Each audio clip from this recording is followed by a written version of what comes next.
নমস্কার সকলকে। আজকের রেসিপি শীতের সবজি দিয়ে সরপুঁটি মাছের রসা।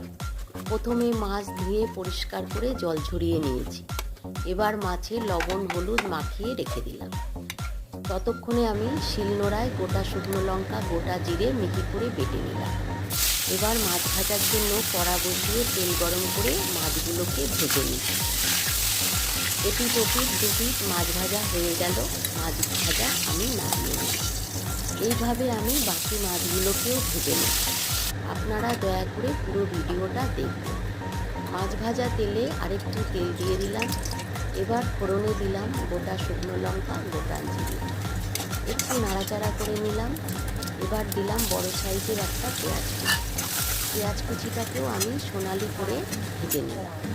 এবার দিলাম শীতের সবজি আলু মূলো আর গাজর, দিলাম পরিমাণ মতন লবণ দিয়ে ভালো করে নাড়াচাড়া করে ঢাকা চাপা করে মজিয়ে সবজিটা ভাজা করে নেব।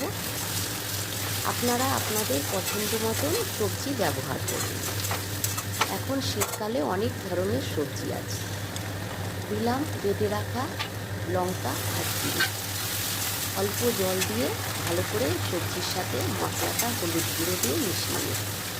এবার আমি সবজিটা ঢাকা দিয়ে দেব যাতে সবজিটা ভালো করে মজে যায় আর মশলা থেকে তেলও উঠে যায়। এইভাবে লো হিটে ঢাকা দিয়ে সবজি সবসময় রান্না করলে তরকারির স্বাদ দ্বিগুণ বেড়ে যায়। সবজিটা যদি হাই হিটে ভাজা হতো তাহলে এত টেস্টি তরকারি হতো না। সব সময় লো হিটে ঢাকা চাপা করে সবজি কষিয়ে নিতে। দিলাম পরিমাণ মতন আর একটু লবণ। সবজিটা সেদ্ধ হয়ে গেছে। এবার আমি মাছ ভাজাগুলোকে দিয়ে দিলাম। বাকি রান্নাটা আমি হাই হিটে 5 মিনিট করে নেব। মাছ সেদ্ধও হয়ে যাবে, বাকি সবজিটাও রান্না হবে। আজকাল এই সরপুঁটি মাছ বাজারে পাওয়া যায় না, খুব কম পাওয়া যায়, কিন্তু দারুণ টেস্টি একটা মাছ। আজ পাওয়া গেছে তাই আমি রান্না করছি। সমস্ত সবজি ভালো রকম সেদ্ধ হয়ে গেছে। এবার ওপরে ধনেপাতা কুচি দিয়ে গ্যাস বন্ধ করে কিছুক্ষণ ঢাকা দিয়ে রেখে দেবো।